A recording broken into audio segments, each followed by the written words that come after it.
మనందరం కూడా దేవుణ్ణి నిత్యము స్తుతించేటువంటి వారంగా ఉండాలి.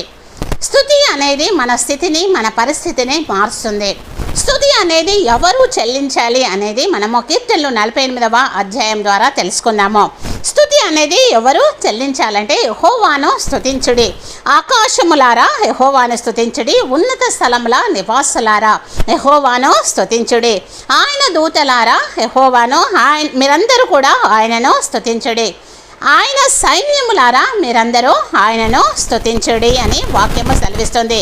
సూర్య చంద్రులారా ఆయనను స్తుతించుడి, కాంతి గల నక్షత్రములారా మీరందరూ ఆయనను స్తుతించుడి, పరమ ఆకాశములారా ఆకాశము పైనున్న జలములారా ఆయనను స్తుతించుడి.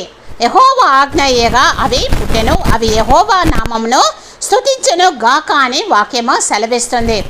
సృష్టి యావత్తును కూడా సృష్టించినటువంటి సృష్టికర్తనైనటువంటి దేవుణ్ణి సృష్టి యావత్తు కూడా ప్రభును స్తుతించాలని వాక్యం ఇక్కడ సెలవిస్తుంది. వాక్యమైనటువంటి దేవుడు వాక్యము ద్వారా మనతో మాట్లాడుతున్నాడు.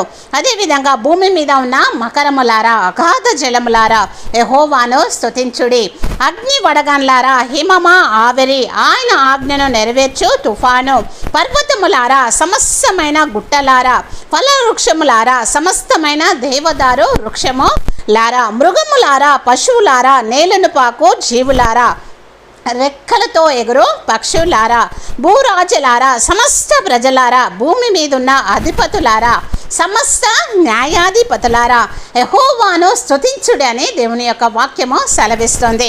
యవనులు, కన్యలు, వృద్ధులు, బాలురు అందరూ కూడా యెహోవా నామమును స్తుతించుదురు గాక అని దేవుని యొక్క వాక్యము సెలవిస్తుంది.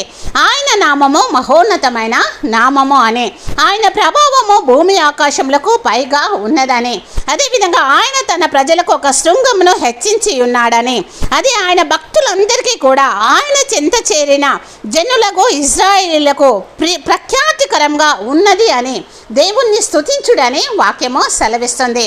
దేవుడు భూమి ఆకాశములను ఇక భూలోకంలో ఉన్నటువంటి సమస్తమును కూడా సృష్టించి ఉన్నాడు. సృష్టించినటువంటి అందరూ కూడా సృష్టించబడిన అందరూ కూడా దేవుణ్ణి స్తుతించాలని దేవుని యొక్క వాక్యము సెలవిస్తుంది. వృద్ధులు, బాలురు, యవ్వనులు, పశువులు, జంతువులు, పక్షులు, ఫలవృక్షములు, మకరములు, జంతువులు అన్నీ కూడా దేవుణ్ణి స్తుతించాలని, కనుక అందరము కూడా దేవుణ్ణి స్తుతిస్తూ ప్రభు యొక్క రాజ్యంలో మనము మహిమా సింహాసనం ఎదుట ప్రభువును స్తుతించేటువంటి వారంగా ఉందుమో కాక. దేవుడి వాక్యాన్ని ఆశీర్వదించును గాక. ఆమేన్.